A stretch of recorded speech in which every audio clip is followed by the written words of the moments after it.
Greetings, ladies and gentlemen, and welcome to another edition of not just the Locked On Padres podcast, but also the Locked On Giants podcast. The person speaking is Javier of the superior and more lit and more fun team, the San Diego Padres. And then not speaking, who I will let speak in just a second, is Mr. Ben Kaspick of the Locked On Giants podcast. A great follow on Twitter. You can find him there at Ben Kaspick, BenKSP. ICK. And then for me, the much cooler Twitter handle at Javipeno, JAVIIPENO.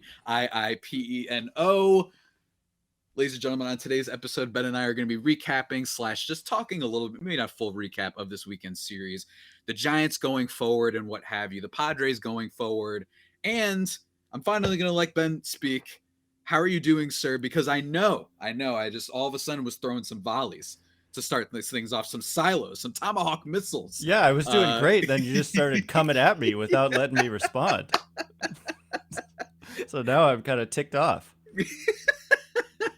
It's good because I want you more angry because, ladies and gentlemen, before we started recording this podcast, Ben had to rant. I mean, he needed to. And we're going to talk about that a little bit. Actually, you want to just go through that now while the steam is hot or the toast is hot. I don't know what the term is exactly, but sure. So the thing that Ben needs to talk about is Mr. Carlos Rodon of the San Francisco Giants, who absolutely carved the Padres. Just want to mention that really quickly. Went the full 9. He was great. I think it was 12 strikeouts, if I'm not mistaken. I don't have the numbers in front of me. He was awesome, aside from a couple bloop, grounders and whatnot that might have gotten through. Rodon was awesome. So to a degree, I thought that the Padres, yes, they lost the game, but I think Rodon is excellent. So if the offense doesn't show up, Rodon is a decent enough excuse for your offense not to play well. But he did not make the all-star roster, which is a little because the Giants, they're known for pitching and whatnot, especially these past couple years, all the stories, the Alex Cobb story that I always bring up on the show. And he didn't make it. Instead, it was Jock Peterson. So I think that this is worth a rant. Ben, give us the numbers. Give us the juice. The only thing you can't say is that he deserved it over Musgrove, Ben. And I don't think you're going to say that anyway. So go for it. Talk about Mr. Carlos Rodon really quickly, and if you have any beef with all-star voting in general. Yeah, there's so much to say. Number one, I mean, if you just look at simple strikeout rate, which is just a measure of dominance, like this is the one that jumps off the page before we even get to like the actual run prevention, which has also been great for him. But he's second in the major leagues among qualified pitchers in strikeout rate. And by major leagues, I actually meant National League, behind only Corbin Burns. He strikes out 31% of the batters he's faced all year. He's also limited walks and he's limited home runs more than anybody. And so if you add that all up, the fielding independent pitching, the FIP, one of the kind of advanced numbers that I think a lot of people are familiar with these days, is first in the league. And Fangraphs wins above replacement uses FIP in its WAR calculation, and therefore he's first in the National League among pitchers in wins above replacement. And so I get it. FIP is a little more theoretical. It's not actual run prevention, but he's got a 2.70 ERA, and he's just dominated outside of one start. He allowed 8 runs in one start. It happened to be a national television game, and so I think maybe certain people, that's possibly the only time they saw him all year, because let's face it, not a lot of people ever pay attention to the Giants outside of Giants fans. And so in all of his other starts, he's allowed 0, 1, or 2 runs, except one time 3 runs. So one time 3 runs, one time 8 runs, everything else 2, 1, or 0 all season long. The dude is on his way to $100+ million contract, and he could win the Cy Young Award. And just, it's a snub. There's a lot of snubs. That's the thing that kind of stands out to me. It's been a while since the Giants have had a snub, and so I haven't gotten worked up too much about it. Pablo Sandoval way back in the day was a big snub, but it's been, I think, that long since we've had a big one on the Giants. And so it's kind of brought this up again for me. And it's a flaw with just every team has to have a representative, and the rosters possibly are just too small if you're including guys who, don't deserve it over a Carlos Rodon, yet they're on that roster, it just leads to snubs. And I just don't see how that's good for baseball when some of its brightest stars don't go to the All-Star game. To me, that just doesn't make any sense. Right. And I think that one of my things about because I'm one of those people who I agree with you. I I don't like that every team has to be represented. And obviously, if people want to cold takes exposed me in 10 years that the Padres are rebuilding or whatever, and Tatis is on the IL because he did another motorcycle thing and they don't have anyone in the All Star game, yeah, fine, go ahead and do that. But my thing is also some teams, I'm just like, too bad. And some teams I'm also like, you're not trying though. You know, there are some teams out there that every now and then the product of the reason you don't have a good player is because you're not spending. You like to just reshuffle. For instance, the Oakland A's, I think, are a great example. Now, I know Frankie Montas has been pretty good for them and whatnot, but you know, like checked his numbers in a while to be fair, but like that would be a good example of a team. Forget the Montas thing for a second. Why do we have to celebrate them? They just traded all these guys away. They've been doing that for 30,000 years, even though the owner is worth plenty of money. And they keep doing that. And we're saying, oh, but they have to be represented. No, make it that you have to try and build a better team. I think that that's much better. And I think it's more fun to be like, wow, this team just had like 8 all-stars. I think that people should look at that more. This is not the case of, say, someone thinks Max Fried is better than Joe Musgrove, or that Sandy Alcantara is better than. It's like those are toss-ups. Those are like whatever. Like you can genuinely kind of go either way. But for these situations, my thing is, if your team doesn't have good players, they don't have good players, right? Or at least players that are worth celebrating on the All-Star game, right? It's not worth keeping someone who's better out just to Yeah. have someone who's because you have to have an Arizona Diamondbacks player. You take their reliever who has the best ERA on the team. I'm sorry, but Joe Mantiply is just 10 times less valuable than Carlos Rodon, and yet he gets to go to the All-Star game and Rodon doesn't. It's just stupid. And yeah, I'm with you. I'm 100% with you. Just listen, this is my pessimistic view, but I'm sure it's the reality, which is that it's for they want every market to tune into the game to see if their guy gets into the game. And so television ratings have everything to do with probably making sure that every team has a representative. So people will watch and see if their guy gets in. And so it stinks. And yeah, I ranted about it all day. So I'm sure my listeners are somewhat tired of hearing about it, but it's a snub. I don't want to come across like there aren't other snubs. Like if you look Yeah. across the game, there are so many deserving players who aren't going in. And to me, that speaks to they either need to make the rosters a little bit bigger. There's only 33 players. One in each league is a legacy player who doesn't even belong, but I get this. I get the point, and I think that's fine. But Mm-hmm. maybe add like 5 spots or just stop with the every team needs a representative. It's a fair take. I mean, the Padres' first baseman, right? Like he clearly is deserving of some type of award.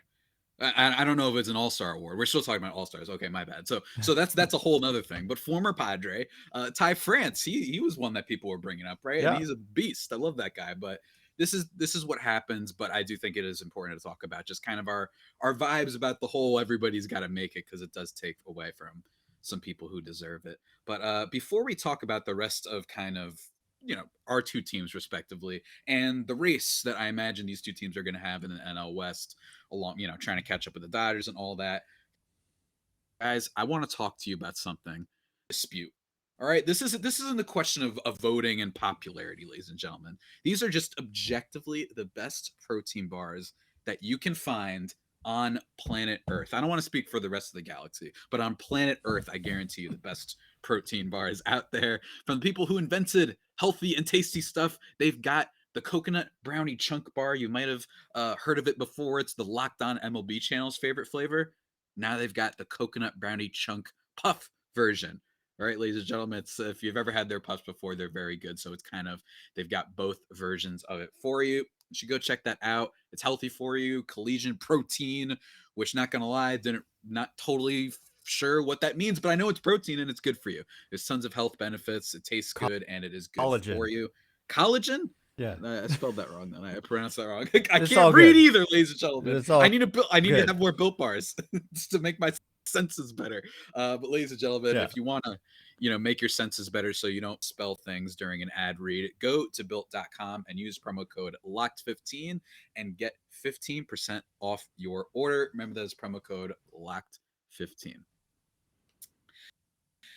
Everybody, be sure to Locked On Padres and Locked On Giants, your first listen every day, free and available on all platforms. Ben, let's talk about our two teams. And honestly, if you want, you're allowed to, I know that I've been hosting and kind of carrying this as I used to my advantage at the beginning in order to just randomly come after you. I don't know what came over me, to be perfectly honest. There's Taking nothing, I'm having shots. a great day. I don't know what happens. I don't know what happened to me, but this past weekend, the Giants won 2 of the 3 games against the Padres. The first game, the Padres didn't win because Blake Snell decided to show up, but then it became a little bit of a throttle. Like, it did not go well for the Padres, and especially didn't go well for Mackenzie Gore, who I talked about on my episode yesterday. So if people want to check that out, feel free to. But just in terms of the Giants, because this is a team that won 107 games last year, right? Everyone's talked about this. And heading into this season, somewhat understandably, people were like, well, I don't believe that they're going to do that again. They lose Buster Posey, they lose Kevin Gosman. What is kind of just in general, what is the vibe for the Giants right now? Because they've had some weird defensive issues as well, which I imagine is going to be a thing that you have to talk about. One of the worst defensive teams in the majors.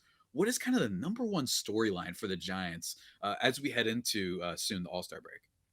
It is the defense. It has been that bad, and it has been that consistently bad that it's the thing that we've talked about the most over here in Giants land. I mean, it's really cost them many times, and it's been some of the worst defense I've ever seen. And I've been, watching baseball for a while, and it's some of the worst defense I've ever seen. But also, there's kind of a sentiment that they didn't do enough in the offseason. And you mentioned Posey and Gosman. Also, Chris Bryant was here and then he left. And so, what did the Giants do? Well, Posey retired. And so, they had a club option for him of $22 million that was going to be picked up. There was coming off the year that he was coming off of. That was going to be picked up. So, obviously, they didn't have to pay that. They would have liked to, but they didn't. So there's $22 million kind of free to spend that you were going to spend anyway. And they spent it essentially on Carlos Rodon, who got a deal with an average annual value of about $22 million. And so there's the Posey money. And they really didn't do much else. That they did not. I mean, they signed Jock Peterson, but in fairness, it was a 1 year, $6 million deal for a guy whose value is just kind of capped, given that he's a platoon player, doesn't play against left-handed pitching, doesn't start against left-handed pitching, and is often pinch hit for in the middle of a game against a lefty if there's a big situation. And also, he's not a great defensive player, and he's not a great base runner.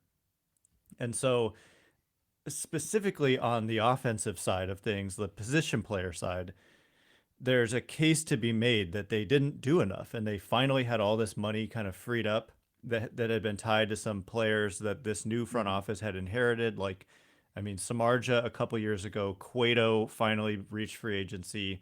Belt and Crawford were supposed to reach free agency. Belt was given the qualifying offer. He took it. Crawford was extended midseason last year, but they didn't add to the team that they already had. If anything, they kind of just replaced Posey with Rodon. And then I guess in a sense, even though Rodon is a starter, they spent the Posey money on Rodon, but Yep. then Gosman leaves. Mm-hmm. Rodon like replaces him, but then you get what I'm saying? You've kind of only replaced Yeah. one of those Mm-hmm. two in a way. Mm-hmm. And so their payroll was flat.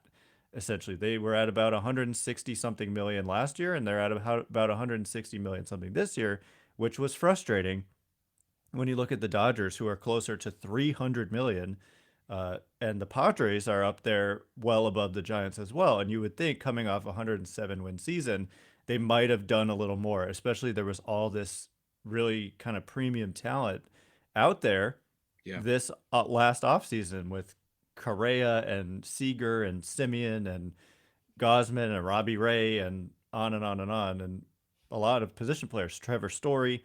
So that's kind of, people are still talking about that when you ask. So like, Mhm. because the Giants started out pretty well, but they fell all the way to 500 just a couple days ago.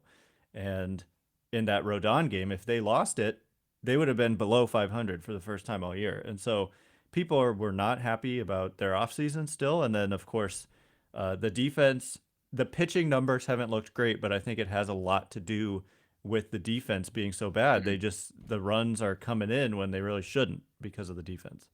Mhm.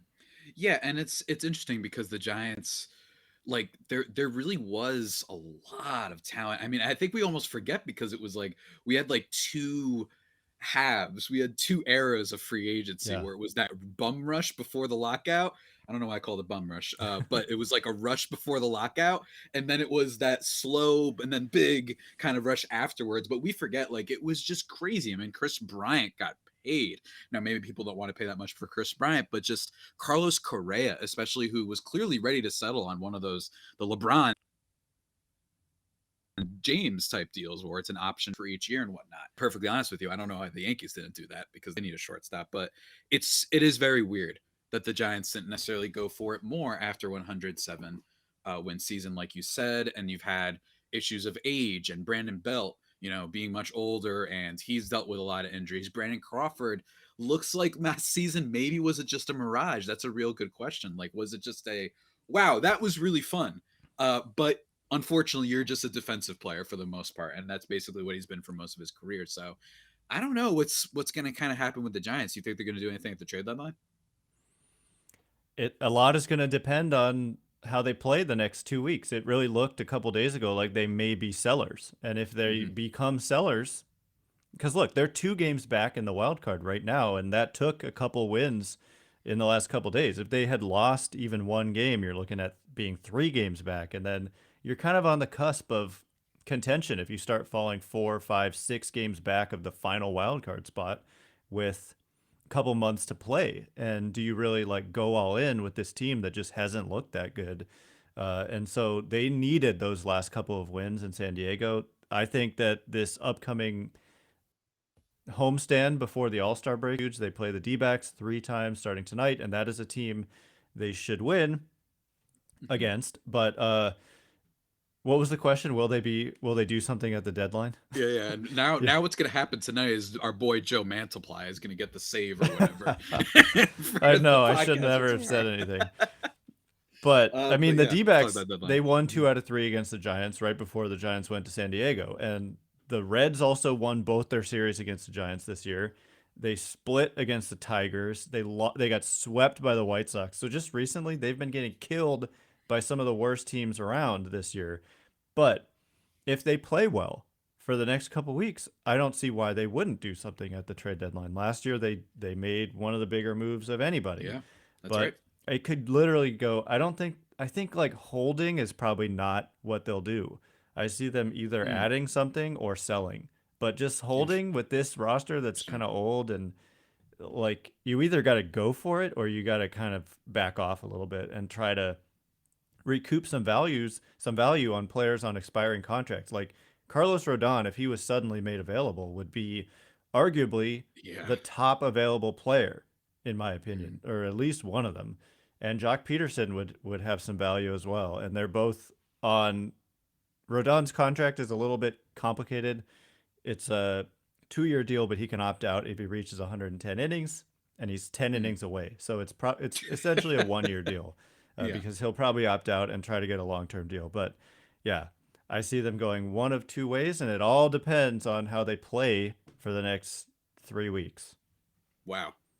That's some exciting stuff. That's some exciting stuff, It and it's is. it's It makes it's these true. games really important. Hmm. It's true, and I don't think this deadline is going to be as nutty as last year's deadline was, but it should still be fun, especially for super baseball nerds. But yeah, it feels like the Giants were one of those teams that kind of like there was a facade of action because they made a lot of moves in the offseason, but a lot of it was like bringing guys back, and then like you talked about with the Posey money, kind of like doing you replaced Rodon or Gosman with Rodon, et cetera, right? So that's kind of what happened. You have the Brandon Belt qualifying thing. You had Brandon Crawford. I think during the season, I actually think that they did that, the Yeah. extension. But like that's what it feels like, where it's kind of like, oh, they made a lot of moves. but it was just to keep this team that we don't know whether or not it was just a mirage. But ladies and gentlemen, it's not just a mirage.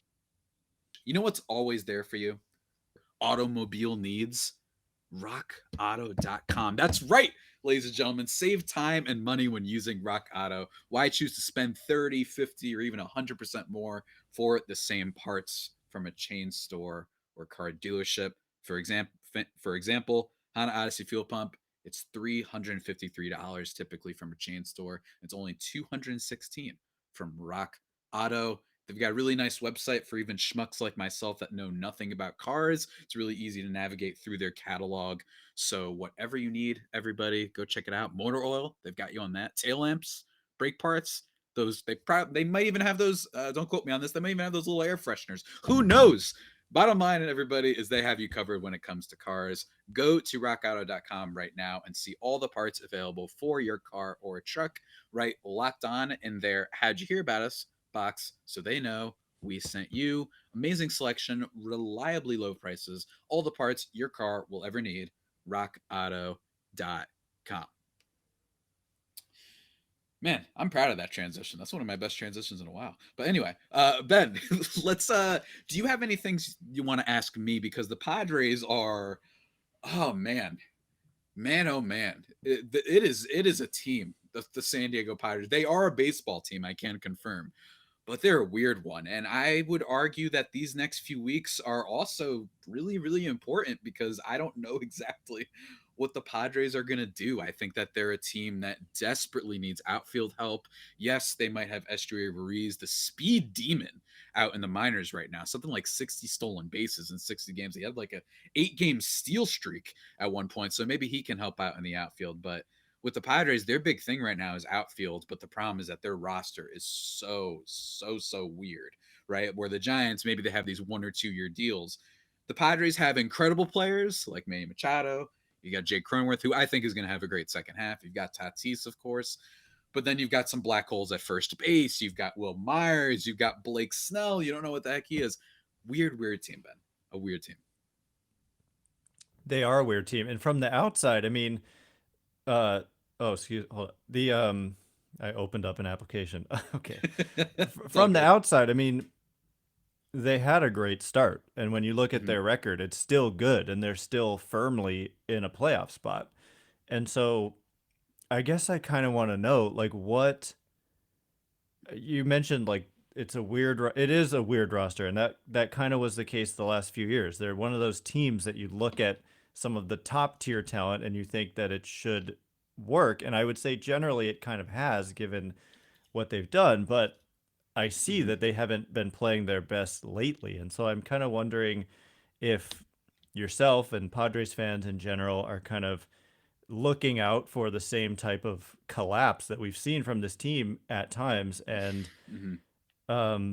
what can be done to avoid it. And also the big question around this team is, when is Tatis coming back? Because to be able to play as well as they've played and not have Tatis, to me, says you bring him back and he could play the outfield, right? Isn't there talk about him? He's been moving working to the out outfield? in the outfield too, and that's one of the things, right? So can he help in the outfield? That's the big thing, though. I think that with the Padres, they've had a couple things definitely go their way, right? Like they were able to bring in Sean Manaea, and he's been consistent, not great, but it's okay because he's like the 4th or 5th guy, right? And then you've got Blake Snell. Hopefully he can turn things around and whatnot, and he's looked okay his last recent starts.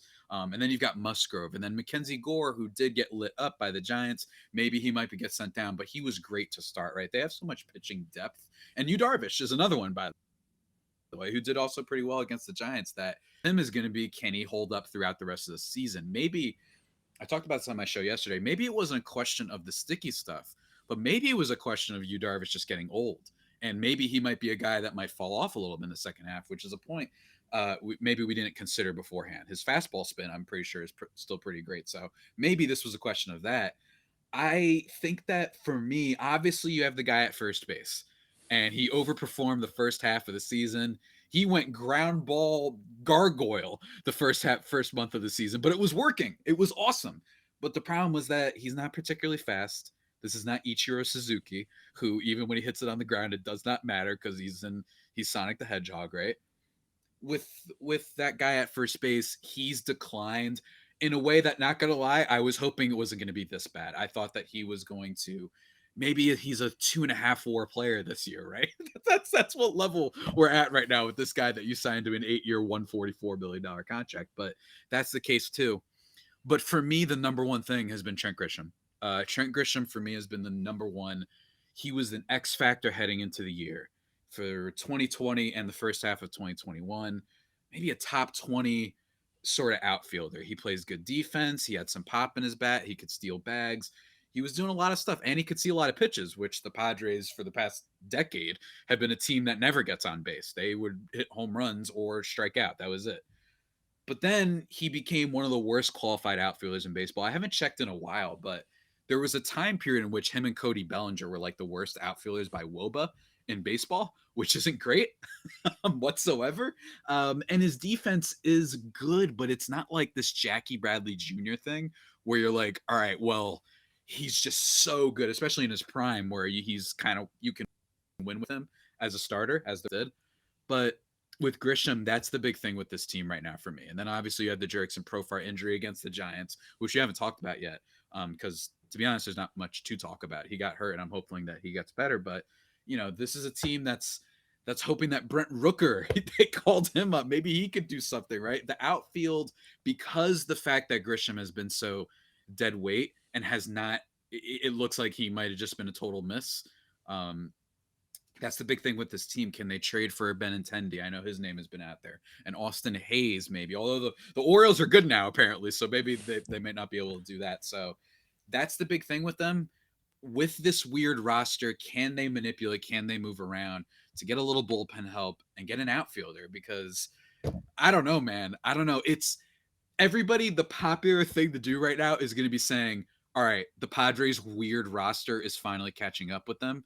The fact that Cronenworth's not performing well, the fact that Tatis is out, the fact that they have that guy at first base, Machado can't carry it all. I get it. I get it. It's one of those things where I'm prepared for anything. I'm prepared for another collapse. I'm prepared to turn into the Joker again. I just, the thing is, what is Preller going to do, right? Like, is he crazy? Is he saying, I'm going for it? Like, again, for the 5th year in a row, right? I'm just going to go crazy and trade for Joey Gallo, right? Like that. Nothing would surprise me at this point. Can you talk a little bit? We've never discussed this, I don't think, between the two of us, and I always think about it, or often, and recently as well. All of the players that the Padres have traded who have gone on to be great players, and it just seems like like they give up on them at the wrong time. And then I look at a guy like C.J. Abrams, and it's like it's almost like they're trying to force the issue by saying you're a good prospect, go play in the major leagues, even though he maybe isn't even ready yet. And I mean, he's got tons of talent, and I can see it. Everybody can see it, but I don't think the results have quite been there for Abrams. But I mean, he has to be a little gun shy, right? I mean, you go all the way back to like Trey Turner, right, and just Ty France recently, and on and on. Don't they just have a crazy history of trading players and then they become really good elsewhere? Yeah, and that's one of the problems, man. Because it's like this is a guy that would have been fired probably if not for the fact that there are some sneaky trades in there, right? You did get Musgrove, right? That's been great. And Yeah. Darvish has still been pretty okay. And the return on him hasn't been that bad. But then you have Blake Snell, who hasn't been as good as you wanted to. And in fairness, Luis Patino hasn't been a super stud over in Tampa. He's dealt with health issues, but bottom line is that's an asset that you could have traded for some other things that you needed on the team. And yeah, Ty France for Austin Nola. That's really rough. Like I said, with the guy at first base, he's a black hole, so you can't really get a new first baseman because you can't get rid of this one. So that's an issue. They were close. Man, I thought they had it with the Mets before the season. Man, I I got my know. hopes so up. I was like, yes, yes. I was. Oh man, I really thought. I thought I was getting the early Christmas present, but that didn't happen. Right. So there's a variety of things, and with the Padres, I think one thing that's happened is that they kept their top level golden eggs in your Campizano, in your Mhm. CJ Abrams, in your Robert Hassel, in your Mackenzie Gore. But a lot of those like steady major league guys, and I know Cal Quantrill isn't particularly great, right? He's been arguably one of the anti Alex Cobb, right? Like the unluckiest pitcher, or the luckiest pitcher, I should say, in baseball. But bottom line is, like, especially last year, it would have helped to have Quantrill, which sounds crazy, but it would have helped to have a guy like that, guy who can throw innings and not be Jake Arrieta, right? And not be Chris Paddock or any of the other guys that they had to throw out last year. And Trent Grisham, who we just talked about, that trade.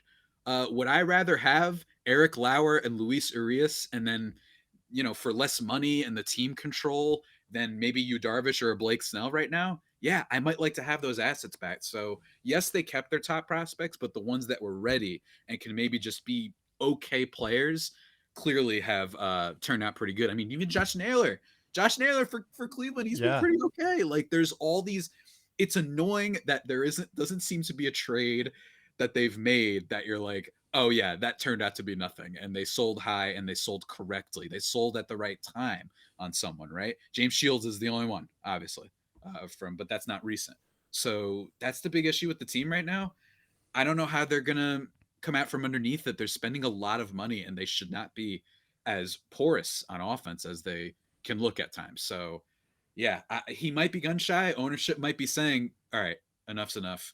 You've had too many misses, Mm-hmm. right? You're going to build around Tatis and Machado, but otherwise, we're not letting you go out and sign whatever the heck, Nick Castellanos, right before the season started." Yeah, and the last thing I'll say, which is related to all of this, is that on the national broadcast, it was on Fox on Saturday.